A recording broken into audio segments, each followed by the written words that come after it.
زمانے کی قسم تمام انسان خسارے میں ہیں، سوائے ان کے جو ایمان لائے، جنہوں نے نیک عمل کیے، جنہوں نے ایک دوسرے کو حق کی نصیحت کی، جنہوں نے ایک دوسرے کو صبر کی تلقین کی۔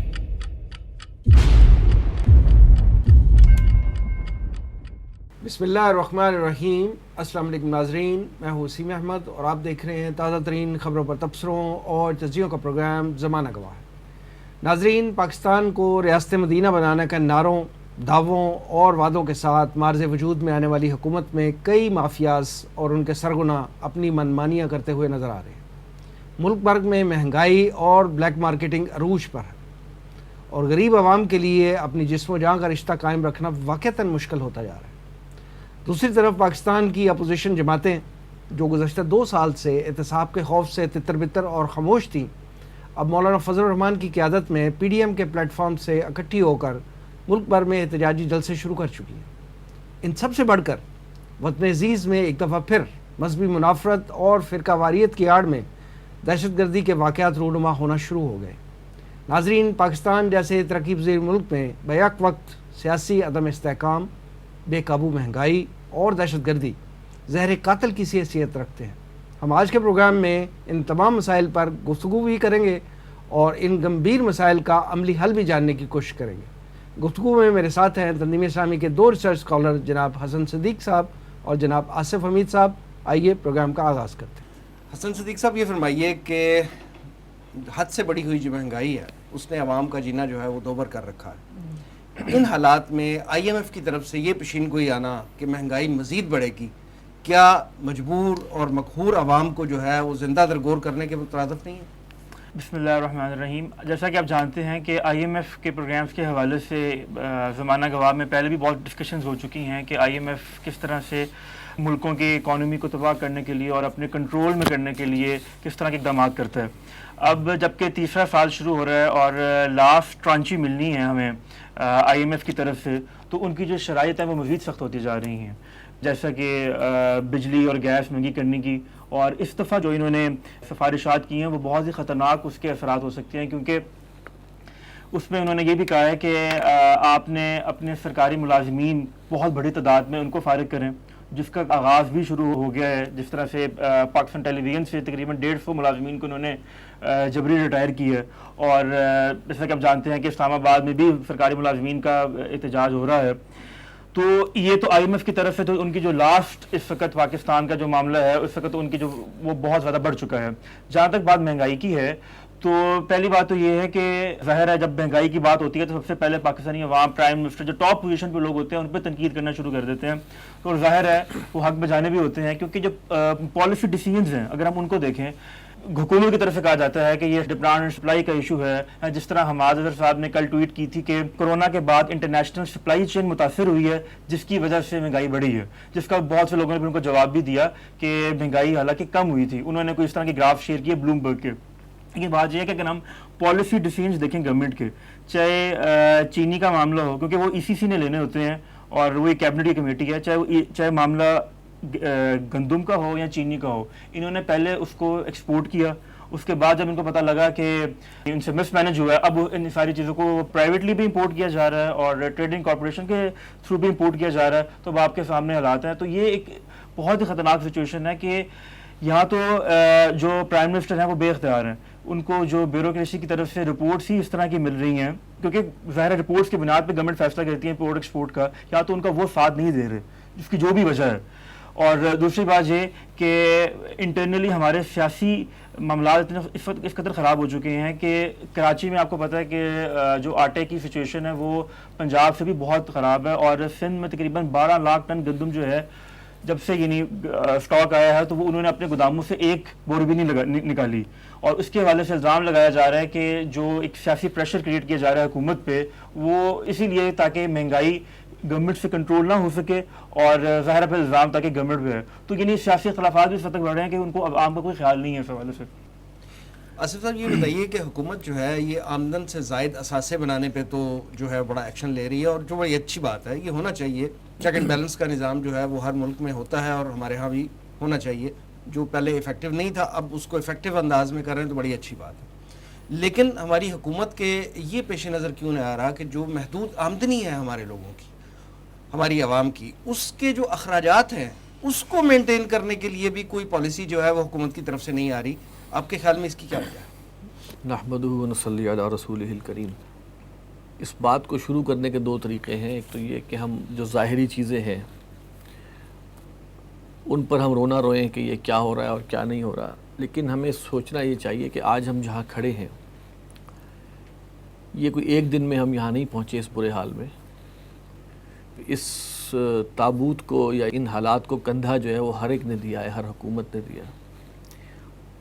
اگر قصہ غم جو ہے وہ شروع کریں تو وہ سمجھ نہیں آتی انسان کی کہ وہ کدھر سے شروع کرے. لیکن بہرحال دیکھیے، اگر ہم یہ سمجھتے ہیں کہ آج ہم برے حالات میں ہیں تو اس کا جو دوش ہے وہ ہمارے جتنے بھی اصحاب اختیار رہے ہیں ابھی تک پچھلے دہائیوں سے، ان سب کا اس میں حصہ اور کردار ہے. ہر ایک کے بارے میں سنتے آ رہے ہیں آج تک کہ پچھلا کھا گیا، پچھلا غبن کر گیا. جو یہ کہہ رہا ہوتا ہے اس کی خود اپنی ٹیم بھی کھا رہی ہوتی ہے تاکہ اگلے آنے والے ان کو ریفر کریں. یہ جو حکومت اس وقت ہماری ہے جو کہ پی ٹی آئی کی حکومت ہے، عمران خان صاحب کی حکومت ہے، دیکھیے بعض اوقات میں جب خان صاحب کی تقاریر کو سنتا ہوں، پچھلی پرانی جو ان کی کنٹینر کے اوپر تقاریر ہیں، اور آج کل کے جو حالات دیکھتا ہوں، تو مجھے نبی اکرم صلی اللہ علیہ وسلم کی ایک حدیث جو ہے وہ سامنے آتی ہے، اور اس حدیث کے الفاظ کچھ ایسے ہیں: من سأل الامارۃ وکل الیہ. جو خواہش مند ہوتا ہے نا اتھارٹی حاصل کرنے کا تو اس کے حوالے کر دی جاتی ہے. کوئی اختیار مانگتا ہے، کوئی اختیار مانگتا ہے تو دے دیا جاتا ہے اس کو. اور کوئی شخص جو ہے وہ اختیار نہیں مانگتا لیکن اس کے حوالے کر دیا جاتا ہے اختیار. لوگ اس کو اہل سمجھ کے کرتے ہیں، بن مانگے بن طلب کیے،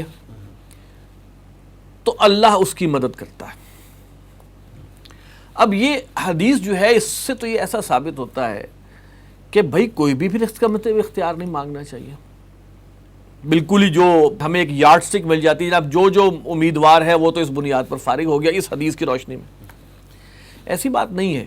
سوچنے کی بات یہ ہے کہ انسان طلب کر سکتا ہے اختیار کو جب وہ خلوص نیت کے ساتھ اپنے آپ کو اس کا اہل سمجھتا ہو، اس کو پتہ ہو کہ اس کو میں کر سکتا ہوں، میرے پاس ریسورسز بھی ہیں، اہلیت بھی ہے، ٹیم بھی ہے. دیکھیں حضرت یوسف علیہ السلام نے بھی کیا کہا تھا کہ آپ خزانے مصر کے میرے حوالے کر دیں، زمین کے خزانے میرے حوالے کر دیں. انی حفیظ علیم، میں حفاظت کرنے والا بھی ہوں اور جانتا بھی ہوں. اتھارٹی طلب کی تھی، لیکن انہوں نے شیئر خیر خواہی کی بنیاد پر کی تھی، ٹوٹل خیر خواہی. اور خیر خواہی کیا تھی؟ خیر خواہی اس قوم کے لیے تھی سب کچھ. جب خان صاحب کنٹینر پہ کھڑے ہوئے تھے تو جو ان کے بلند باغ دعوے، اور دو شخصیات کنٹینر پہ کھڑی ہوئی تھیں، ایک محترم طاہر القادری صاحب تھے، ایک خان صاحب تھے.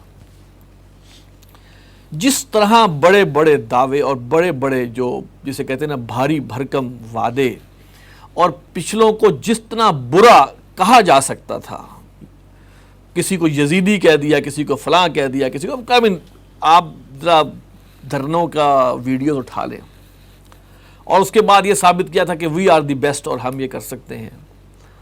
اور میں سمجھتا ہوں کہ سوبرنس کے لیول سے بہت نیچے گر کر وہ بڑے بڑے دعوے کیے گئے تھے.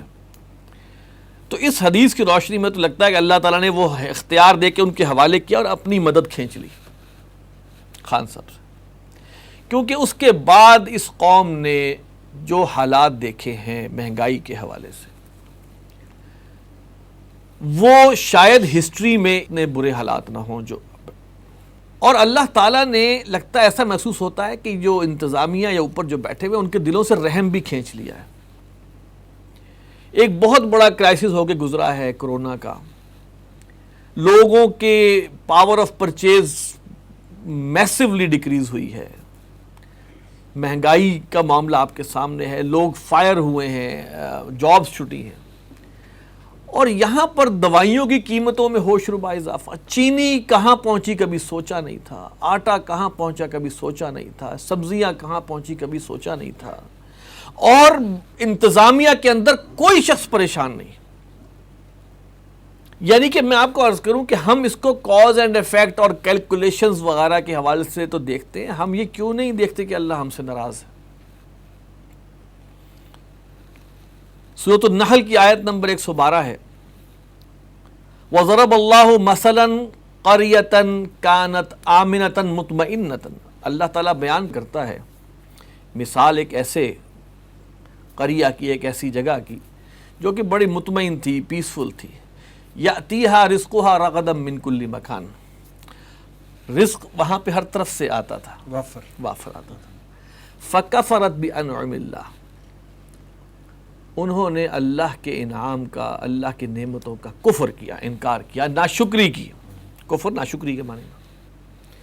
فَأَذَاقَهَا اللَّهُ لِبَاسَ الْجُوعِ وَالْخَوْفِ, تو اللہ تعالیٰ نے انہیں بھوک اور خوف کا مزہ چکھایا, گویا بھوک اور خوف عام کر دی. بِمَا كَانُوا يَصْنَعُونَ, ان کی کرتوتوں کے سبب سے. یہ ذرا آپ اس آیت کو سامنے رکھیں, اس سے تو لگتا ہے ہم اللہ کے عذاب کی گرفت میں. یہ ہمارے لیے, ہمارے دانشوروں کے لیے, یہ ہماری جسے کہنا ہماری بیماری کی وجہ ہے. آج ہم جہاں کھڑے ہیں اس کی وجہ یہ ہے کہ ہمارا پاکستان, جس کا سرسبز و شاداب پاکستان, زرعی پاکستان, کون سی نعمت نہیں ہے, کون سا موسم بہترین یہاں پہ نہیں ہے. بہترین لوگ, محنتی لوگ, جفاکش لوگ, خزانے زمین جو ہے بھرے پڑے ہیں. ابھی تو آپ نے ایکسپلور ہی نہیں کیا بلوچستان کو, ٹھیک ہے, لیکن ہم نے اللہ کی ناشکری کی. ہم نے ان لوگوں کو منتخب کیا ہے, سوری ٹو سے میجورٹی آف دا کیسز, جو خائن تھے, بددیانت تھے, جھوٹے تھے. ان تین چیزوں سے آپ کو وہ حدیث آ جائے گی ذہن میں کہ آیت المنافقی سلاسل, منافق کی تین نشانیاں ہیں. اذا حدث کذب, جب بولے جھوٹ بولے. وَإِذَا وَعَدَ أَخْلَفَ, جب وعدہ کرے خلاف ورزی کرے. وَإِذَا اؤْتُمِنَ خَانَ, جب امانت دار بنایا جائے تو خیانت کرے. میں ابھی کسی شخصیت پر لیبل نہیں کر رہا, میں آپ کو دعوت یہ دے رہا ہوں کہ آپ پاکستان کی پولیٹیکل ہسٹری اور پولیٹیکل ہسٹری, ایک منٹ, پولیٹیکل ہسٹری اور مارشل لا ہسٹری اٹھا لیں, اور یہ نشانیاں ہیں, یہ آیت سامنے ہے. کون کہتا ہے کہ پاکستان کے ان حالات کا ذکر قرآن میں نہیں؟ ہاں, ہم اپنی آنکھیں بند کر لیں تو وہ اور بات ہے. تو جو ترجیحات ہمیں, اب چونکہ آپ نے ذکر کیا کہ یہ تو خیر ایک رونا رویا تھا کہ ہم ہیں کیوں, اور ان حالات میں خان صاحب جتنی مرضی نیک نیتی کے ساتھ بھی کچھ کرنا چاہے نہیں کر سکتے. ان کے ارد گرد جو دائرے بنے ہوئے ہیں جنہوں نے کہ کام انجام دینا ہے, وہ کون لوگ ہیں, ذرا ان کو بھی اس کرائیٹیریا پہ آپ پرکھ لیجئے. جو صحیح لوگ ہیں ان کو اوپر آنے کا موقع ہی نہیں ملتا. جو آپ کا پارلیمانی سیٹ اپ ہے یہاں پہ, جو نظام یہاں پہ ہے, غریب آدمی تو اوپر آنے کا سوچ نہیں سکتا. کچھ جو صحیح لوگ نظر آتے ہیں اسمبلی میں بیٹھے ہوئے, چند کے علاوہ ہو ہی نہیں سکتے وہ. باقی سارا تو آپ کے سامنے فیورزم ہے, نیپوٹزم ہے, لسانیت ہے, صوبائیت ہے, پھر جدی پشتی سیاست ہے. تو ہم یہ دیکھیں گے, یہ سب چیزوں کو اکٹھا کریں گے تو اس کے اینڈ پر نکلنا وہی رزلٹ ہے جس میں آج ہم بیٹھے. ہم کس خوش امید پر بیٹھے ہوئے ہیں کہ کون سا کوئی سنسیئر بندہ ہمیں یہاں پہ ملے گا. اصل بات یہ ہے وسیم صاحب کہ ہم, ٹھیک ہے, ہم ابھی بھی جو یہ بات کر رہے ہیں اس کا مقصد کسی کو کرٹیسائز کرنا نہیں ہے. اصل میں ان کو بتانا ہے کہ بھائی تم لوگ جو کر رہے ہو, جو بھی عمل کر رہے ہو, اس کے پیچھے تمہارے پوری ایک ہسٹری ہے بدعنوانیوں کی, خبر کی. اب بھی سنبھل جاؤ, اصلاح شروع کرو, اپنے ارد گرد کے لوگوں کی اصلاح شروع کرو, کوئی مخلص لوگ لے کے آؤ. یہ ایک فارمولہ دیا تھا خان صاحب نے کہ جس ملک میں بجلی مہنگی ہو جائے وہاں کے حکمران چور ہوتے ہیں. تھا ایسی بات؟ جی, جہاں قیمتیں بڑھتی ہیں, جہاں قیمتیں بڑھتی ہیں. میں حیران ہوں کہ اس طرح غض بصر کیا جا رہا ہے. پوری انتظامیہ اس وقت سندھ میں پیپلز پارٹی کی حکومت ہے, مرکز میں پی ٹی آئی کی ہے، جہاں بھی آپ چلے جائیں سب کے سب استحصال کے اندر بھرپور کردار ادا کر رہے ہیں اور عوام کو وہاں لے کر آ رہے ہیں کہ پھر وہ بد امنی کی وہ فضا پیدا ہوگی مارا ماری کی کہ وہ کسی بھی پاکستان کے کسی بھی ادارے کے اختیار میں نہیں ہوگی۔ دشمن تو یہ چاہتے ہیں کہ یہاں پر مارا ماری شروع ہو جائے، مہنگائی کے ہاتھوں، ابھی فرقہ واریت کا معاملہ جو ہے وہ شروع ہو گیا ہے، ملٹیپل ڈائمنشنز کے اندر اگر آپ دیکھیں۔ اور میں آپ کو صحیح بتاؤں کہ جتنا بھی میں دیکھ لوں مجھے انتظامیہ کے اندر کوئی پریشانی، حکومت کے اندر کوئی پریشانی نظر نہیں آ رہی۔ یہ بہت خوف کا مقام ہے۔ شو تو وہ یہ کر رہے ہیں کہ ہم تو نوٹس لے رہے ہیں، ہر چیز کو دیکھ رہے ہیں اور پرسنلی مانیٹر کر رہے ہیں۔ نہیں تو یا تو وہ دلیل دے دیں نا، یہ تمام مہنگائیوں کی دلیل دیتے ہیں بھائی، سبسیڈائز کرتے ہیں۔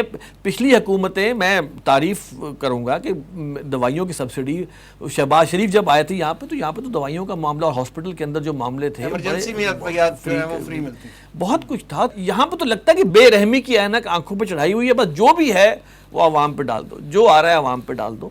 یہ صورتحال ہے اور عوام جو ہے وہ کب تک پسے گی؟ اچھا جب پسے گی، اینڈ تک پہنچے گی تو اس کے بعد دو حل ہوں گے۔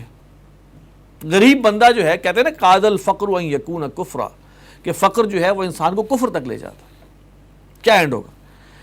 یا وہ دوسرے کا پیٹ پھاڑنے پہ آ جائیں گے، یہ تھوڑے سے غیرت مند ہوں گے، اور کچھ ہوں گے جو اپنی عزتیں بیچنے پہ آ جائیں گے۔ بس آپ مجھے بتا دیں، جو امیر طبقہ ہے جس کے پاس ہیوز بھی ہیں، وہ بھی اب ایسی خوفناک مہنگائی سے، آج انڈے کا ریٹ آپ دیکھیں وہاں، ابھی تو سردیاں شروع نہیں ہوئی، ڈالر کے ریٹ سے ملا ہوا ہے۔ ہر طبقہ جو ہے، لوگوں کی چیریٹی کرنے کی پاور بھی ہو سکتا ہے کم ہو جائے ان کی ان حرکتوں کی وجہ سے۔ ابھی تو ملک کو سنبھالا ہوا ہے، یا عوام کو یا غریب بندے کو بہت بڑا سہارا ہماری یہ قوم بہت اچھے لیول پر چیریٹی کرتی ہے، جو ابھی کرونا میں بھی سامنے آیا آپ کو، لیکن ان کی بھی ایک لمیٹڈ ہے نا۔ ایک خبر آئی تھی کراچی کے اسٹاک ایکسچینج کے حساب میں، کہا تھا کہ اب تو لوگ باہر جا رہے ہیں، ملک سے باہر لے کے جا رہے ہیں پیسے، کہ جناب اب یہاں پہ خیر کوئی نہیں رہ گیا، ہم نکلیں یہاں سے باہر۔ تو اینڈ کیا ہوگا؟ پھر اس کے بعد آپ نے جو ایک خاص کچھ لوگوں کو ٹارگٹ کر کے ان کو نیب زدہ کر دیا ہوا ہے۔ دیکھیں جسٹس کے ساتھ جسٹس اکراس دا بورڈ ہونا چاہیے تھا، بالکل نہیں ہوا۔ پولیٹیکل وکٹمائزیشن کی بدترین شکلیں ہیں سامنے آ رہی ہیں۔ I have very good feelings for Khan صاحب، اچھی امید رکھنی چاہیے اپنے ان سے کہ بھئی ہو سکتا ہے وہ صحیح سوچیں، لیکن کیا آنکھیں بند ہیں کیا؟ اپنوں کو آپ دیکھ نہیں رہے، اپنے لوگ کیا کیا گل کھلا رہے ہیں۔ تو اس طرح تو نہ تو ریاست مدینہ کا یہ وہ ہے ماڈل، نہ اس کی طرف کوئی پیش قدمی ہے۔ ریاست مدینہ میں آپ کو بتاؤں صرف اور صرف خان صاحب کے ذہن کا ایک خوش خیال ہے، اللہ تعالیٰ ان کو اس نیک خیال پہ اجر دے گا، لیکن اس کو ان کا کوئی بندہ، ان کے ارد گرد جو پوری ٹیم میں کوئی بندہ اون نہیں کرتا ریاست مدینہ کے کانسیپٹ کو۔ تو یہ صورتحال ہے سر، اور ہم کیوں کہیں کہ ہماری جو ہے وہ صرف غریب آدمی، ہر لیول پر جو ہے وہ معاملات جو ہیں وہ خراب چل رہے ہیں۔ حسن صاحب یہ فرمائیے کہ عمران خان صاحب نے مہنگائی کو کنٹرول کرنے کے لیے فوری طور پہ جو ایکشن لیا ہے وہ یہ ہے کہ ٹائیگر فورس جو کرونا وبا کی ریلیف کے لیے بنائی گئی تھی، ریلیف کے کام کے لیے، اس کو قیمتوں کی مانیٹرنگ کی جو ہے وہ ذمہ داری دے دی گئی ہے۔ آپ کے خیال میں یہ سیاسی طور پہ ایک کوئی دانشمندانہ فیصلہ ہے؟ پہلی بات تو یہ ہے کہ یہ جو ٹائیگر فورس کے حوالے سے پرائم منسٹر نے خود ٹویٹس کی، یہ اب سمجھ نہیں آتی کہ کون سے ان کے مشیر ہیں جو ان کو اس طرح کے مشورے دیتے ہیں۔ پہلی بات تو یہ کہ اس میں ایک تو انہوں نے یہ وضاحت ہی نہیں کی کہ یہ ٹائیگر فورس کس طرح سے کام کرے گی اور ان کی کیا رسپانسبلٹیز ہیں اور کیا میکنزم ہوگا، کیونکہ پاکستان کا کوئی قانون ایسا نہیں ہے جو ٹائیگر فورس کو سپورٹ کرتا ہو، کیونکہ ان کا کوئی اختیار دیتا ہو۔ اور اس سے جو ایک بہت نیگیٹو ویلیو سامنے آیا کہ جو ہمارا کاروباری حلقہ تھا اس میں بہت زیادہ تشویش کی لہر دوڑی، کیونکہ ان کے اوپر تو ایز سچ کوئی بیوروکریٹک کنٹرول تو نہیں ہوگا، تو یہ جگہ جگہ دکانداروں کو آئینی حیثیت تو اس کی نہیں ہے، حیثیت نہیں ہے، تو وہ جگہ جگہ جا کر دکانداروں کو بلیک میل کر سکتے ہیں۔ اگر ان کا کام صرف مانیٹرنگ کا بھی ہے، جو گورنمنٹ کی طرف سے بعد میں کہا گیا کہ ان کا کام صرف مانیٹرنگ ہے، کہ وہ پرائس لسٹ نہیں ہوگی تو وہاں کی دکان کی تصویر اتاریں گے اور ایک موبائل ایپ کے تھرو پورٹل پہ وہ ان کی متعلقہ مجسٹریٹ کو متعلقہ مجسٹریٹ کو وہ بھیج دیا جائے گا اور اس کے خلاف ایکشن لیا جائے گا. تو اس میں اب دیکھیں کہ جب لاکھوں کی تعداد میں ٹائیگر فورس یہ کام کرے گی تو وہ بہت سے لوگوں کی ذاتی دشمنیاں بھی ہو سکتی ہیں. اس کے علاوہ جو ہمارا ایک کاروباری حلقہ ہے تو اس کے لیے بہت پریشان کن اس لیے ہے کہ وہ پھر یعنی سپریس ہوں گے جو آلریڈی اتنا طبقہ پہلے ہی ان کے پاس کرونا کی وجہ سے پرائز کنٹرول کمیٹیاں بنی ہوئی میں ہیں، ان کا اپنا اسٹاف ہے، رجسٹرڈ ہے، ان کا اپنا اسٹاف ہے، اسی پہ آنے لگا تھا، یہی میں کہنے لگا تھا کہ ایک پورا میکنزم ہے پرائز کنٹرول کمیٹیز کا. اور ایک جو پرائز کنٹرول کمیٹی کے جو انچارج منسٹر ہے، میں نام لے لیتا ہوں ان کا، میاں اسلم اقبال صاحب، وہی شروع سے جب سے متحرک ہیں، شروع سے ہی ان پر یہ ذمہ داری ہے. اور انفارچونیٹلی وہ بھی اور جو پنجاب کی جو بیوروکریٹک ٹیم ہے وہ ڈیلیور نہیں کر سکی. تو یہاں تو وزیر اعظم صاحب چاہ رہے ہیں کہ لوگوں کی اٹینشن ڈیورٹ ہو اس سے، جو ان کی اپنی ناکامی، یا ان کو کوئی اس طرح کے مشورے دے رہا ہے کہ یہ سارا کچھ بیوروکریٹس اور آپ کے وزیر کر رہے ہیں تو آپ ایک پیرل فورس لا کے کھڑی کر دیں تو جس کی وجہ سے وہ ان کو آپ کنٹرول کر سکیں.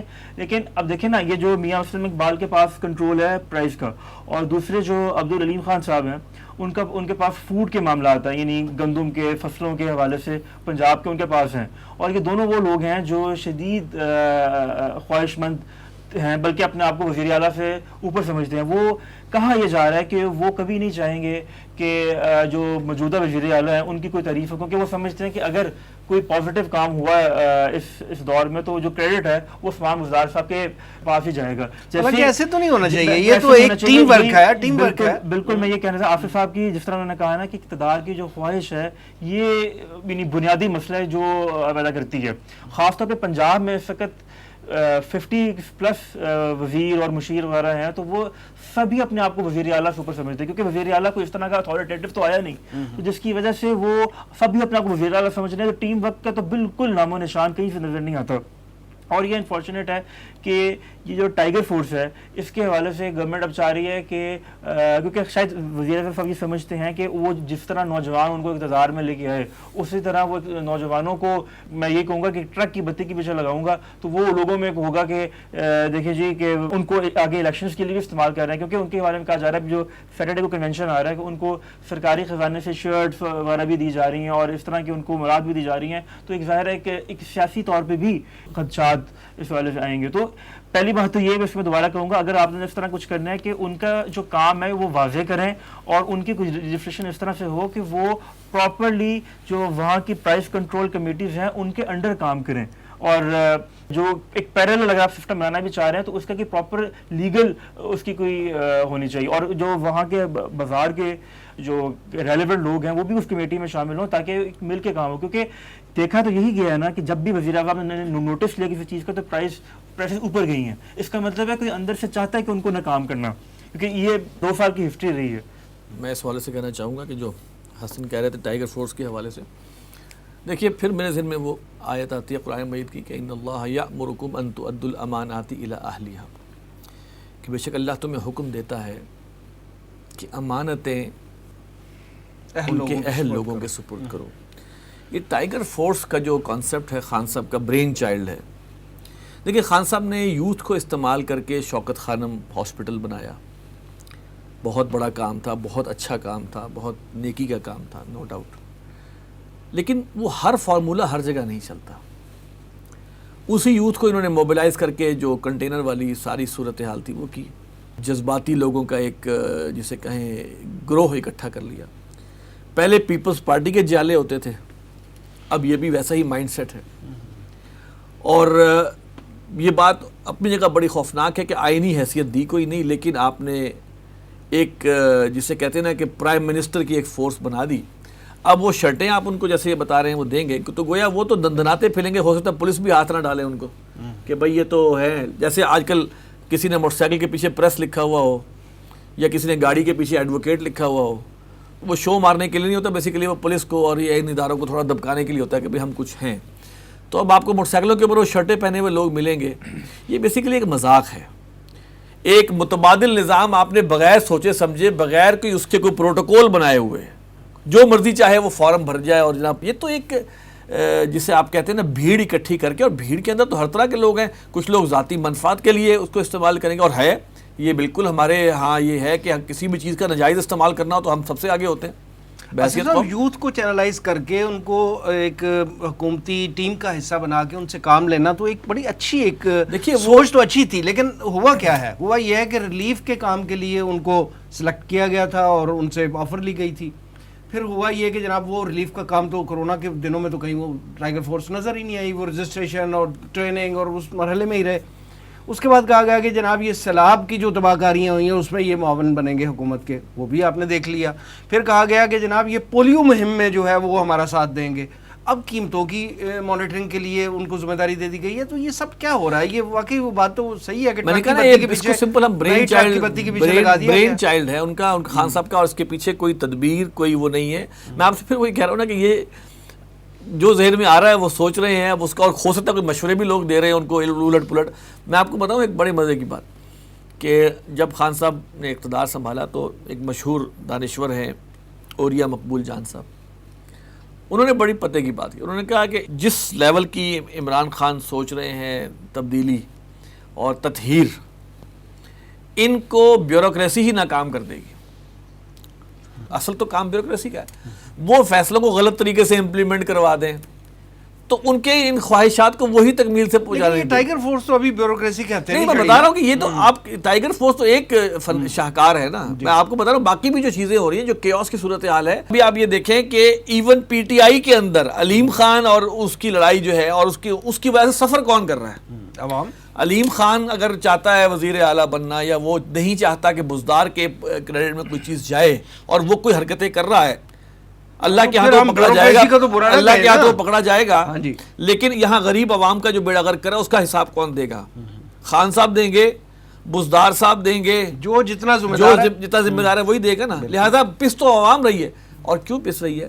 اس لیے کہ آپ نے امانت عہدہ غیر مستحق لوگوں کے حوالے کیا ہے. وہ ان کی ذاتی منفعت ہے. لیکن جو حدیث تھی نا، جو جس کا ریفرنس میں نے دیا تھا، کہ جو شخص یہ چاہتا ہے کہ اس کو اتھارٹی ملے اور اس کی اپنی منفعت کے لیے ہے تو وہ اس کے لیے حوالے کر کے پھر وہ بھگتتا ہے.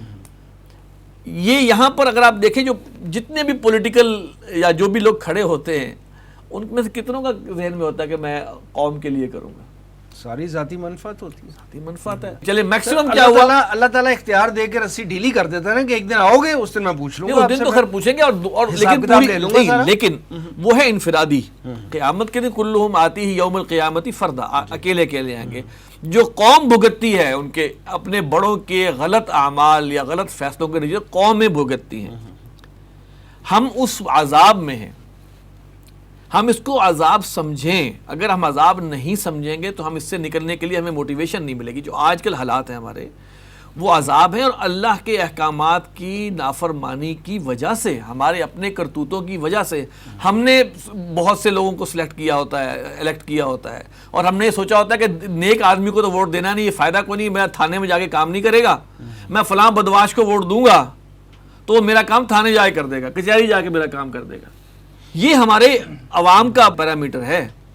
جو کوئی صحیح منصف لوگ ہیں ان کو کتنوں کو بیچاروں کو ووٹ ملے. میں تو نام لینا نہیں چاہتا، جو حال ہوا ہے ان کا پچھلے الیکشن کے اندر وہ آپ کے سامنے. آصف صاحب، اطلاعات یہ ہیں کہ اسلام دشمن قوتوں نے پاکستان میں مذہبی منافرت پھیلانے کے لیے اور فرقہ واریت کو پروموٹ کرنے کے لیے جو ہے ایک باقاعدہ فنڈ جو ہے وہ مختص کر دیا ہے. کہا یہ جا رہا ہے کہ یہ جو کراچی میں مولانا ڈاکٹر محمد عادل صاحب کا جو قتل ہوا ہے یہ بھی اسی جو شاخسانہ ہے، یہ اسی کا ایک پہلو ہے. آپ کے خیال میں یہ کیا ہو رہا ہے اور آپ کے پاس اس حوالے سے کیا اطلاعات ہیں؟ یہ دیکھیں، پہلی بات تو یہ ہے کہ بڑی دیر میں ہوش آئی کہ کسی نے فنڈ مختص کیا ہے. آپ کے خیال میں پہلی دفعہ ہوا مختص؟ پاکستان ہمیشہ سے میں تو کہتا ہوں پراکسی وار کا ایک میدان جنگ رہا ہے. کسی کو کوئی سپورٹ کر رہا ہے، کسی کو کوئی سپورٹ کر رہا ہے. ہم فرقہ واریت کی بات کر رہے ہیں. مختلف ممالک اپنی پراکسی وارز پاکستان میں لڑتے رہے ہیں، ٹھیک ہے، اور اس سے نقصان ملک کا ہوا ہے. دیکھیں، ڈیوائیڈ اینڈ رول کی جو پالیسی ہے جو کہ برطانیہ نے بنائی تھی، انگریز نے بنائی تھی مسلمانوں کو زیر کرنے کے لیے، وہ بڑی سکسیسفل رہی ان کے لیے اور آج تک سکسیسفل ہے.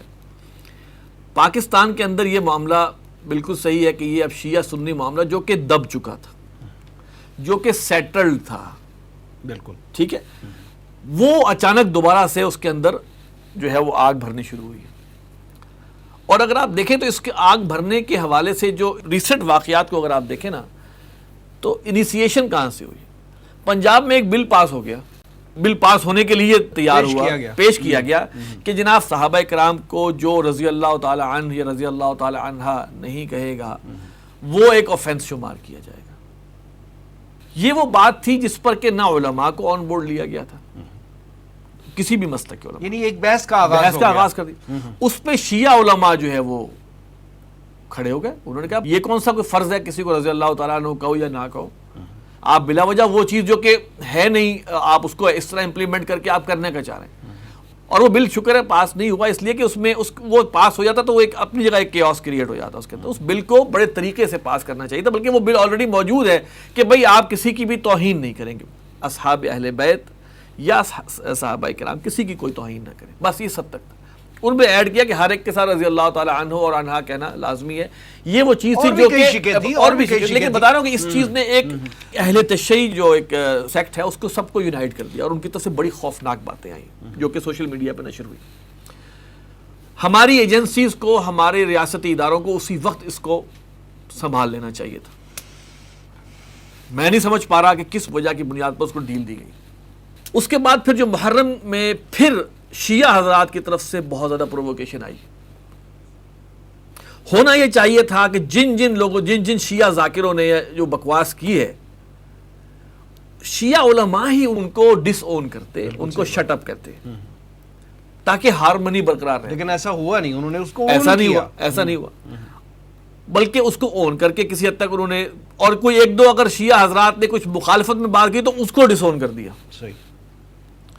اب یہ دو چیزیں ایسی ہیں, اور یہ ہو رہا ہے خان صاحب کی حکومت کے تحت, اور اس کا بلیم بھی خان صاحب کے کچھ وزراء کی طرف جا رہا ہے کہ جناب یہ ہیں اصل میں پیچھے کھڑے ہوئے. اللہ تعالیٰ حقیقت جانتا ہے, لیکن جو چیز عوام کے سامنے آ رہی ہے, ان دو چیزوں کے ریئیکشن میں پوری اہل سنت, ان کے بڑے بڑے جلسے ہوئے, بڑے بڑے جلوس ہوئے, بڑی شو آف پاور ہوئی.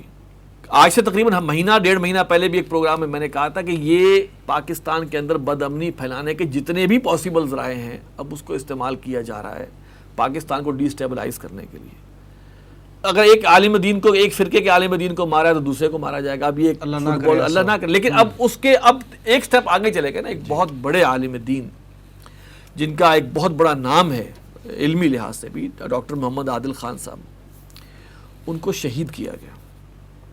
ابھی تک کسی پر بلیم نہیں کس نے کیا, لیکن ابھی تک ان کے قاتل پکڑے بھی نہیں پکڑے گئے, اور سمیع الحق شہید کے قاتل نہیں پکڑے گئے. لہٰذا یہ چیزیں اگر ان کو ان اٹینڈڈ چھوڑ دیا گیا, دیکھیے اب اس وقت اہل سنت کے اندر غیظ و غضب ہے. یا تو حکومت فوری طور پر لے اور سنسیئرلی کرے, اگر وہ کرنا چاہے تو وہ کر سکتے ہیں کہ ان کے قاتلوں کو پکڑے اور سزا دے. صحیح بات. لیکن اگر وہ نہیں کرتے تو خدا نہ خواستہ جو پاکستان کے دشمنان ہیں وہ کسی شیعہ عالم دین کے خلاف کوئی کارروائی کریں گے اور خدا نہ خواستہ اس کو نہ مار دیں. پوائنٹ یہ ہے کہ یہ وہ چیز ہے کہ اس کو سوچنا چاہیے کہ یہاں پر ہم کہاں تک جا کر رکیں گے, اور ان کو بیٹھ کر کوئی ایک لائحہ عمل طے کرنا چاہیے دونوں طرف کے لوگوں کو کہ ہمیں ہولڈ بھی کرنا ہے, اور ہمیں اپنی صفوں سے ان متشدد قسم کے نظریات کے ذاکرین یا علماء یا جو بھی خطیب ہیں ان کو باقاعدہ اٹھا کے نہ صرف نکالنا ہے بلکہ حکومتی اداروں کو دے دینا ہے, جناب ان کو سنبھالیں, یہ ہم سے نہیں سنبھل رہے, یہ اس ملک کا امن و امان خراب کر رہے ہیں. پاکستان جن حالات سے گزر رہا ہے وہ متحمل نہیں ہو سکتا اس قسم کا. یہ جو شیعہ سنی ہارمنی رہی ہے اس ملک میں, پہلے بھی رہی ہے, معاملات کچھ خراب ہوتے تھے, سٹیبل ہو جاتے تھے, لیکن اب لگتا ہے کہ یہ چیز خدا نہ خواستہ آگے نہ بڑھ جائے, اس لیے کہ باہر جو طاقتیں ہیں اسپیشلی بھارت, اس کے لیے تو بڑا, اور اس کے جو عزائم بھی سامنے آ گئے کہ پاکستان کے اندر اب وہ باقاعدہ فنڈنگ کر رہا ہے.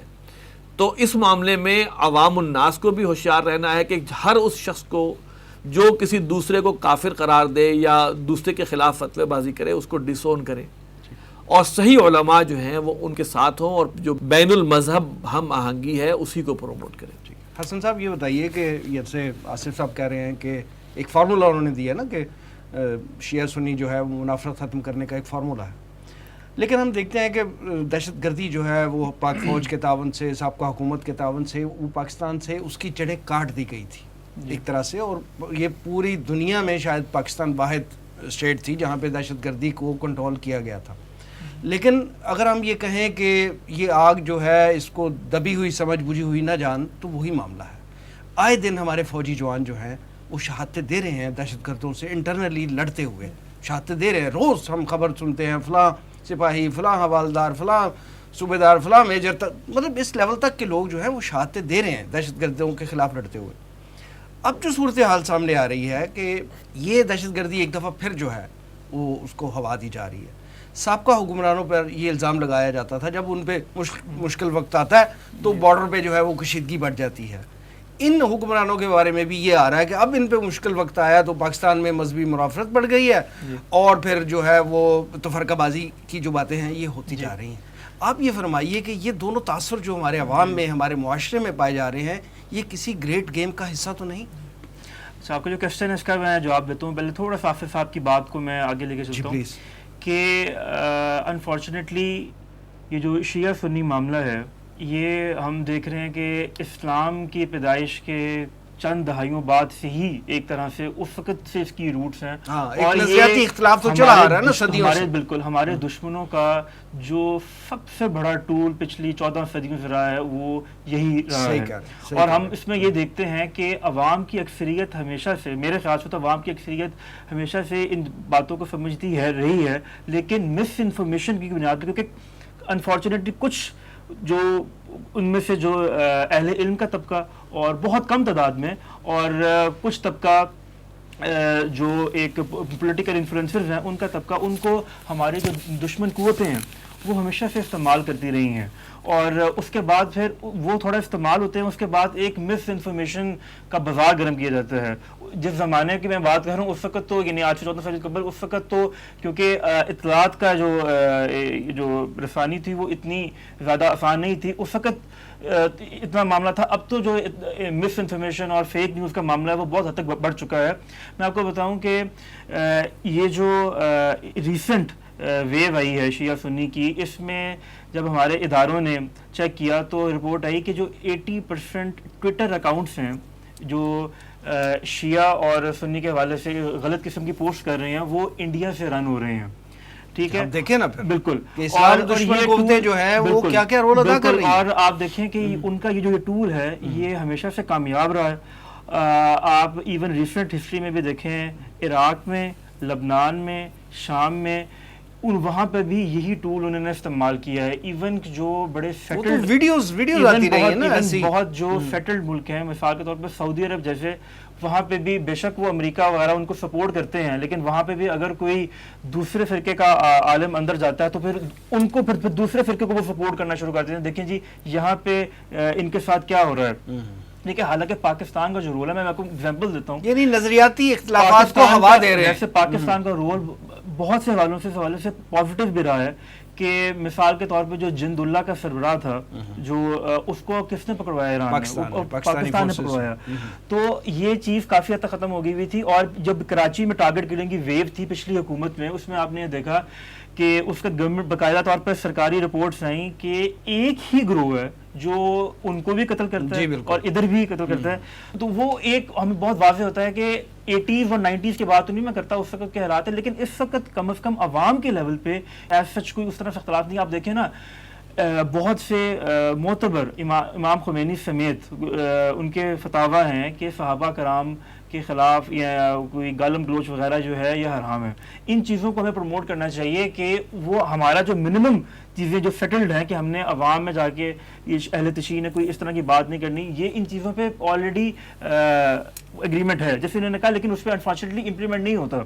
جو انہوں نے وزیر کی بات بھی کی, اس میں بھی چاہے وزیر کا رول ہو نہ ہو, جس شخص کی بات کی کہ وہ پاکستان سے بھاگ گیا, اداروں کا قصور تو تھا ہی, چاہے وہ وزیر کا اس پہ رول تھا کہ نہیں تھا. کیسے ہو سکتا ہے کہ ایک کسی نے ایک غلط قسم کے الفاظ استعمال کیے صحابہ کے بارے میں اور وہ راتوں رات ایف آئی آر درج ہو اور وہ پاکستان چھوڑ بھی جائے, یہ کیسے ہو سکتا ہے کہ جو اتنا, اور گورنمنٹ جو ہے اس کو اتنی باریک بینی سے دیکھ رہی ہے.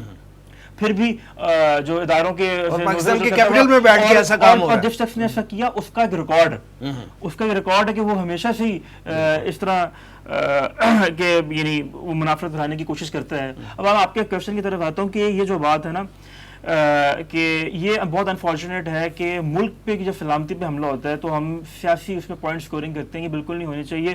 اس میں اب خاص طور پہ جو جلسہ جلوس کا موسم بھی آ رہا ہے, اس میں گورنمنٹ کو چاہیے کہ خاص طور پہ ان معاملات میں آن بورڈ ہر معاملے میں لیں.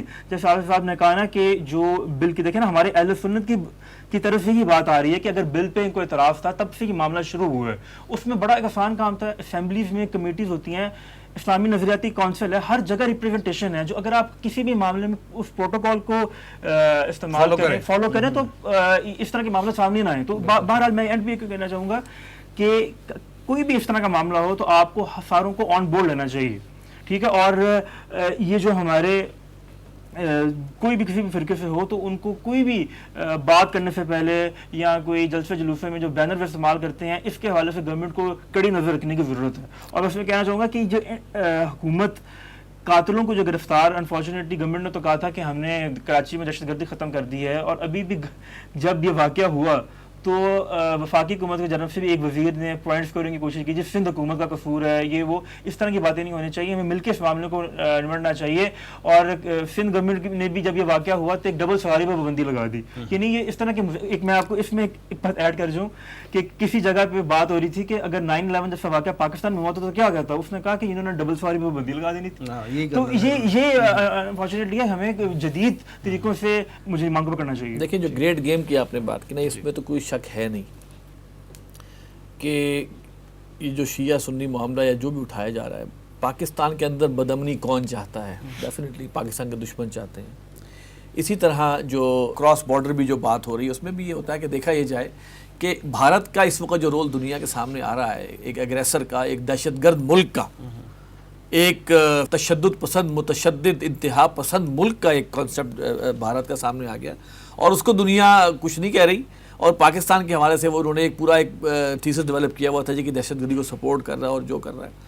تو یہ بہرحال گریٹ گیم ہے, اور گریٹ گیم کا حصہ جو ہے وہ ہم سب بنتے ہیں. اس لیے بنتے ہیں کہ پہلے یہ چیزیں شیعہ سنی منافرت یا جو چیزیں تھیں یہ دب جاتی تھی, اس لیے کہ جیسے انہوں نے بھی کہا کہ کمیونیکیشن جو پیغام رسانی اور خبر رسانی کے ذرائع جو تھے وہ بہت محدود تھے. اب تو سوشل میڈیا آ گیا. سوشل میڈیا کا جسے کہتے ہیں کہ اولین ہدف یہ ہے کہ کیوس کریٹ کرو, ایمبیگوٹی کریٹ کرو, لوگوں کے اندر شکوک و شبہات بڑھا دو, اور لوگ فیس بک پہ آئی ہوئی خبر کو ایسے سچا سمجھتے ہیں جیسے وہ بس سمجھے کہ وہ موسٹ اوتھینٹک ہو. یہ واٹس ایپ کے اوپر کوئی ویڈیو آ گیا, اس کا کوئی تھوڑا سا پورشن آ گیا, اس پورشن کو لے کر ایک پورا ایک تحریک شروع کر دی پکڑ کے. یعنی کہ یہ اب اس چیز کو ہم پہلے تو اللہ کے فضل و کرم سے سنبھالتے آ رہے تھے, اب اگر اس کو ایگریسولی نہیں دیکھا گیا, کیونکہ اب سوشل میڈیا ہر ایک کے ہاتھ میں ایک انفارمیشن ہے. کوئی بندہ ایک بیان جاری کرتا ہے, وہ پہنچتا ہے اور 10 جگہ پہ وہ شیئر کیا 1000 جگہ پہ شیئر ہو جاتا ہے, تو وہ ایک اپنی رائے دے دیتا ہے. ان من البیان لسحر, حدیث ہے کہ بیان میں بھی ایک جادو ہوتا ہے. اور کوئی ایسی بات کرتا ہے اور غلط انفارمیشن پھیلاتا ہے تو حالات کہاں سے کہاں پہنچ جاتے ہیں. سوشل میڈیا کوئی کسی بھی عمل سے پہلے جو ہے وہ خوب سوچ سمجھ کے, جیسے آپ نے کہا کہ اس کو آن بورڈ لینا چاہیے. یعنی چھوٹی سی بات ہے, آپ کا کسی سے سیاسی اختلاف ہے, نظریاتی اختلاف ہے, آپ اس کو غدار قرار دیتے تھے, آپ اس کو جو ہے ملک دشمن قرار دے دیتے ہیں. مطلب یہ کوئی یہ جو کس چیز کو روئیں گے, ہاں یہ مطلب ایسا نہیں جیسے راوا روی میں ابھی بھی سیاستدانوں کے خلاف کیس ہوا اور غداری کا مقدمہ درج کر دیا گیا بغیر ثبوت کے, بغیر دلائل کے, میں آپ سے عرض کروں اور پھر وہ حکومت کو واپس لینا پڑا. میں نے کہا یہ تو قلعہ بازیاں ہیں جو کھائی جا رہی ہیں, اور میں نے کہا پولیٹیکل وکٹمائزیشن تو ہے جو کہ نیب کے حوالے سے بھی سامنے آیا. میں یہ کہہ رہا تھا کہ دیکھیے جو ڈس انفارمیشن یا مس انفارمیشن کی جو بات ہے, اس کے حوالے سے بھی قرآن کیا رہنمائی دیتا ہے, ان جاءکم فاسق بنبأ فتبینوا, اگر تمہارے پاس کوئی فاسق خبر لے کر آئے تو تصدیق کر لیا کرو, تحقیق کر لیا کرو, وضاحت کر لیا کرو. کجا یہ کہ تم کسی قوم پر جاؤ اور تم اس بات میں شرمندہ ہو. اس حوالے سے حدیث بھی ہے نا, کسی کے جھوٹا ہونے کے لیے کافی ہے کہ وہ سنی سنائی بات آگے کرے. کفا بالمرء کذبا ان یحدث بكل ما سمع, کسی شخص کے جھوٹا ہونے کے لیے یہ کافی ہے کہ وہ بیان کرے ہر وہ بات جو وہ سنے بغیر تحقیق کے. تو اس وقت وہ بیان کرنے سے بہتر ہے وہ شیئر کرتا ہے. تو کفا بالمرء کذبا کہ وہ جو اسی جھوٹا ہے, کوئی تحقیق بھی نہیں ہے, فلاں صاحب کی طرف سے آئی تھی بس میں آگے کر دوں. تو تو یہ نہیں ہونا چاہیے. اس کے اندر جو ہے یہ چیزیں جو احتیاط جو ہے وہ حالانکہ یہ آج کل احادیث اور قرآن کے حوالے سے خاص طور پہ یا باقی معاملات میں کسی چیز کو میک شور کرنا صحیح ہے نہیں, بہت آسان کام ہے. اس طرح کی موبائل اپلیکیشنز ہیں جس سے آپ ویریفائی کرنا بہت آسان ہے. بہت آسان ہے. اچھا آصف صاحب, ہم اندرونی سیاست جو پاکستان کی چل رہی ہے اس وقت, جو سیاسی ہلچل ہے اس حوالے سے بات کرتے ہیں کہ ہم دیکھتے ہیں کہ ماہرین معیشت جو ہیں وہ یہ کہتے ہیں کہ کسی ملک کا سیاسی عدم استحکام جو ہے وہ اس کی معیشت کو جو ہے وہ لے ڈوبتا ہے, اس کو جو ہے برباد کر دیتا ہے. آج کل 2 سال ہماری جو سیاسی جماعتیں ہیں انہوں نے احتساب کے ڈر سے کہہ لیں آپ, یا جو بھی انہیں کو ایک خوف لاحق تھا اس کی وجہ سے تتر بتر تھیں, لیکن اب وہ کٹھی ہونا شروع ہو گئی ہیں ایک پلیٹ فارم پہ, پی ڈی ایم کے پلیٹ فارم پہ کٹھی ہونا شروع ہو گئی ہیں. تو سیاسی عدم استحکام کی پوزیشن جو ہے وہ پاکستان میں ایک لگ رہی ہے, ایک آنے والے دنوں میں جو ہے وہ پیدا ہونے جا رہی ہے. آپ کیا سمجھتے ہیں کہ یہ ملکی مفاد میں ہوگا یا نہیں, یہ جو پی ڈی ایم کے پلیٹ فارم سے جو سیاسی ہلچل ہونے جا رہی ہے؟ وسیم صاحب یہ بتائیے, دھرنے ہوئے تھے اس سے کتنا نقصان ہوا تھا ملک کی معیشت کو, یاد ہے؟ جی بالکل ہوا تھا, ٹریمنڈس نقصان ہوا. جی. تو یہ جو اس طرح کی جو چیزیں یہ کوئی نیک نامی تو لے کے نہیں آتی ملک کے لیے, اور یہ اپنی جگہ حقیقت ہے. دیکھیں یہ جو نون لیگ اور پیپلز پارٹی اور یہ اے این پی وغیرہ, ان لوگوں کے کس کے دامن صاف ہیں؟ کسی کے بھی نہیں. کیا نہیں کھایا ہوا ملک کو؟ اب ان کو اگر کوئی احتساب کی بات کر رہا ہے, جو بھی کر رہا ہے, بھلے وہ کہیں ٹھیک ہے, میں بھی اس بات کا قائل ہوں کہ ہو سکتا ہے کہ پولیٹیکل وکٹمائزیشن ہو, لیکن بہرحال انہوں نے کیا تو ہوا ہے. اب جو وہ آخری جب کونے پہ لگنے پہ آتے ہیں, پتہ ہے جب ہمیں بلایا جائے گا, پوچھا جائے گا, اس کے اندر وہ احتساب بھی ہے, پولیٹیکل وکٹمائزیشن بھی ہے, تو وہ اکٹھے ہو کے آ جاتے ہیں کرنے کے لیے. اور یہی اگلے کچھ عرصے بعد ایک دوسرے کا گلا, کہ کوئی کسی نے وعدہ کیا تھا نا کہ میرا نام بدل دینا اگر میں فلاں کو نہ سڑکوں پہ گھسیٹوں, اور کسی نے کہا جی کہ یہ فلاں جو ہے یہ فلاں عامر کی اولاد ہے. ان کے آپس کے الفاظ چیک کریں. جی بالکل, کہ بلاول نے کہا تھا کہ نواز شریف جو ہے وہ ضیاء الحق کی اولاد ہے, اور شہباز شریف نے کہا تھا کہ زرداری کو میں نے نہ گھسیٹا تو میرا نام بدل دینا. یہ اکٹھے ہو گئے. ان لوگوں نے ایک دوسرے کے اوپر انہوں نے ڈھیروں غبن کے الزامات لگائے ہوئے ہیں, ایک دوسرے کو سیکیورٹی رسک قرار دے کے آج اکٹھے ہو گئے. یہ اپنی جگہ ایک بہت بڑا کوسچن مارک ہے, یہ کس کھاتے میں اکٹھے ہو گئے. ہم خان صاحب کو کریٹیسائز کر رہے ہیں تو نیک نیتی سے کر رہے ہیں, ہم ان کو بھی مشورہ دیتے ہیں تو نیک نیتی سے دیتے ہیں. تجزیہ جو ہے وہ ہونا چاہیے. یہ جو اکٹھے ہوئے ہیں یہ کس کھاتے میں اکٹھے ہو گئے, یہ جو یعنی کہ سوچنے کی بات ہے نا. اصل بات یہ ہے کہ یہاں پر ان کو اب شاید یہ شک ہونا شروع ہو گیا کہ اب ہمارا شاید کوئی رول کم ہو جائے گا. ہم نے بڑے عرصہ ملک کو کھایا ہے, بڑے عرصہ ہم نے جو حالات کیے ہیں, تو ہمارا رول ہو جائے گا. کسی کی منی ٹریل, کسی کی سائز, کچھ بھی نکالیں گے وہ آگے کھڑا ہو جائے گا, جناب یا تو مکمکا کر لو. اس وقت یہ مکمکا کرنے کے لیے ایک اسٹریٹجی ہے کہ ہم کچھ پریشر ڈالیں تو کچھ ہم پہ کوئی لوڈ کم ہو. ان سب کے کفنوں میں نا جیبیں ہیں بہت بڑی بڑی. یہ جو غبن کر کے بیٹھے ہوئے ہیں سمجھتے ہیں کہ ہم جیبیں بھر کے لے ان کا, ہاں مگر جیبیں بہت بڑی بڑی بھر کے لے جائیں گے. اصل میں جو ہمارے یہاں ایک کانسیپٹ ہے نا کہ جناب بس یہ کھا پی لیں اور بعد میں کچھ فاتحہ خوانی وغیرہ ہو جائے سب کچھ کلیئر ہو جاتا ہے. ایسا نہیں ہوتا. جس کا پیسہ کھایا ہو, جس کا حق مارا ہو, معاف صرف وہی کر سکتا ہے. یہ جو بیٹھے, لہٰذا اس لحاظ سے میں آپ سے کروں دیکھیں یہ جو ابھی جو ہے یہ ملک کے مفاد کے لیے نہیں ہے. ان کے ذاتی مفاد ہے, قوم کا مفاد اس میں نہیں ہے, ملک کا مفاد نہیں ہے. جو یہ مار دھاڑ ہوگی, خدا نہ خواستہ اس میں کوئی بلاسٹ ہو گیا, خدا نہ خواستہ کوئی اور مار دھاڑ ہو گئی, امن و آمنہ کی صورتحال خراب ہوگی, تو یہ چیز یہ حل وہ نہیں ہے. حل یہ نہیں ہے کہ آپ اس طرح کر کے بس ٹھیک ہے شو آف پاور کریں, اگر وہ خیر و عافیت سے ہو گیا تو ٹھیک ہے, ورنہ پھر بدامنی ہمارے سامنے کھڑی ہے. آصف صاحب کنکلوڈ کرتے ہیں ساری بحث کو کہ ہم نے مہنگائی پہ بات کی ہے, ہم نے دہشت گردی پہ بات کی ہے, پھر پاکستان کی اندرونی سیاست پہ بات کی ہے, تو ان سارے مسائل کا جن کا ہم نے ذکر کیا ہے تفصیل کے ساتھ, اس سے نکلنے کا حل کیا ہے آپ کے خیال؟ دیکھیے قرآن مجید کی آیت ہے نا, ان اللہ لا یظلم الناس شیئا ولکن الناس انفسهم یظلمون. اللہ لوگوں پر ذرا بھی ظلم نہیں کرتا, لوگ اپنے آپ خود پر ظلم کر رہے ہوتے ہیں. ٹھیک ہے, ہم جس حالت میں آج کھڑے ہوئے ہیں اس کے ذمہ دار ہم خود ہیں. ایک عام آدمی سے, ووٹ والے آدمی سے لے کر سربراہ حکومت, ایک سپاہی سے لے کر فوجی جرنیل تک, ہم سب اس کے ہیں. ضرورت اس بات کی ہے کہ ہم قرآن کی اس تعلیمات کو عام کریں اور لوگوں سے کہیں کہ ہمارے نجات کا رستہ یہ ہے. اگر ہم یہ نہیں کریں گے تو سزا ملے گی, اور سزا دنیا میں کولیکٹیو ملتی ہے, قومیں بھگتتی ہیں, نسلیں بھگتتی ہیں. صحیح بات. آخرت میں تو وہ لوگ پکڑے جائیں گے اور بری طرح انشاءاللہ پکڑے جائیں گے، لیکن اس کا خمیازہ جو ہے وہ بھگتتی ہے۔ ایک عام انسان کو یہ چاہیے کہ وہ جہاں تک اس کی اپنی اختیار ہے وہاں تک وہ اللہ کے دین کا پابند ہو، اس کی برکات اس کو محسوس ہوں گی۔ ایک کوئی اصحاب اختیار ہے، اس کو چاہیے اپنے ایریے کی حد تک اپنے آپ کو اس میں رکھے کہ بھئی مجھے اس میں اللہ اور اللہ کے رسول کے احکامات کی فرما برداری کرنی ہے تو میں یہ چلا سکتا ہوں۔ ان سے ہٹیں گے تو ہم شیطان کے اعلی کار ہوں گے۔ شیطان کے اعلی کار ہوں گے، وہ تو چاہتا ہے کہ بیڑا غرق ہو، انسان جو ہے وہ بے حیا بھی ہو جائے اور مار دھاڑ میں بھی لگ جائے اور خونی بھی ہو جائے زمین پر۔ وہ فرشتوں نے کہا تھا نا اتجعل فیہا من یفسد فیہا، اے اللہ تو ایسے انسان کو بنا رہا ہے جو کہ فساد پھیلائے گا، ویسفک الدماء اور خون ریزی کرے گا زمین پہ، ایسے کو تو بنا رہا ہے خلیفہ۔ تو وہ تو اب شیطان تو یہ چاہتا ہے کہ جناب یہ تو دنیا میں معاملہ ہو۔ تو ہمیں سمجھنا چاہیے کہ ہمارے ملک کا جو مسئلہ ہے وہ ایک حکومت دوسرے حکومت نہیں ہے، ہمارے ملک کا مسئلہ بنیادی ہے۔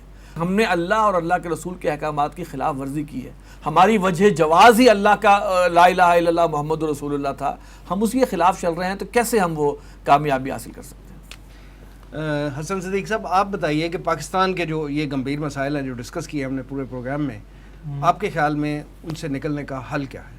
ابھی بات ہو رہی تھی اپوزیشن کی تحریک کی، جو میاں صاحب نے بھی کہا کہ میں وہ باتیں کر رہا ہوں جو قائد اعظم نے کی تھیں، اور میں اس کی بات سے متفق ہوں کہ واقعی وہی باتیں کر رہے ہیں اداروں کی مداخلت کے حوالے سے جو قائد اعظم نے کی تھیں۔ لیکن انفارچونیٹلی وہ یہ بات تو کہتے ہیں کہ اب تک پاکستان کا کوئی وزیر اعظم جو ہے وہ اپنی مدت پوری نہیں کر سکا اداروں کو مورد الزام ٹھہرا کے، لیکن اب وہ یہی کام کرنا چاہتے ہیں دوبارہ کہ اب دوبارہ کسی وزیر اعظم کو نہ اپنی مدت پوری کرنے کی دی جائے، تو پھر پہلوں میں اور ان میں کیا فرق رہ گیا؟ تو جہاں تک حل کی بات ہے تو وہ اس میں تو جیسے آصف صاحب نے تفصیل سے بات کی کہ اللہ تعالیٰ کی طرف لوٹنا اور یعنی اس نظام کو سمجھنا، اور میرے خیال سے ہمیں ایک اجتماعی توبہ کی ضرورت ہے اس حوالے سے، اور اس کے لیے ضروری ہوگا کہ جیسے اس عوام سارے ننگے ہیں تو میرے خیال سے یہ ضروری ہے کہ جو ایک ٹروتھ اینڈ ریکنسیلیشن والا معاملہ ہے وہ کیا جائے، اپوزیشن اپنی پہلے غلطیاں مانے اور حکومت کو چاہیے کہ وہ انگیج کرے اپوزیشن کو، صرف پولیٹیکل وکٹمائزیشن وغیرہ کے الزام اختلافات جو ہیں افہام و تفہیم سے جو ہے وہ حل کیے جائے، ایک آل پارٹیز کانفرنس بلا لی جائے۔ بالکل اس طرح کیا جا سکتا ہے، جس طرح پچھلے سال جب مولانا فضل الرحمان صاحب کا ایک دھرنا ہوا تھا تو تب بھی گورنمنٹ نے ایک سیاسی کمیٹی بنائی تھی، تو ابھی بھی سیاسی حوالے سے ہی گورنمنٹ کو معاملہ کو ٹیک اپ کرنا چاہیے اور اس سوچ سے کرنا چاہیے کہ ہمیں معاملوں کو حل کرنا ہے، اور یہی چیز اور یہی رویہ اپوزیشن کا بھی ہونا چاہیے۔ بالکل صحیح، اس کام کے لیے بہت بڑی پولیٹیکل ول کی ضرورت ہے۔ بالکل ٹھیک ہے حسن صدیق صاحب، جناب آصف حمید صاحب پروگرام میں تشریف آوری کا بہت شکریہ۔ ناظرین یہ تھا آج کا پروگرام، آج کے لیے اتنا ہی۔ اس پروگرام کا فیڈ بیک ضرور دیجیے گا، ہمارا ایڈریس ہے media@tanzeem.org۔ اگلے پروگرام تک کے لیے وسیم احمد کو اجازت دیجیے، اللہ نے کے بعد۔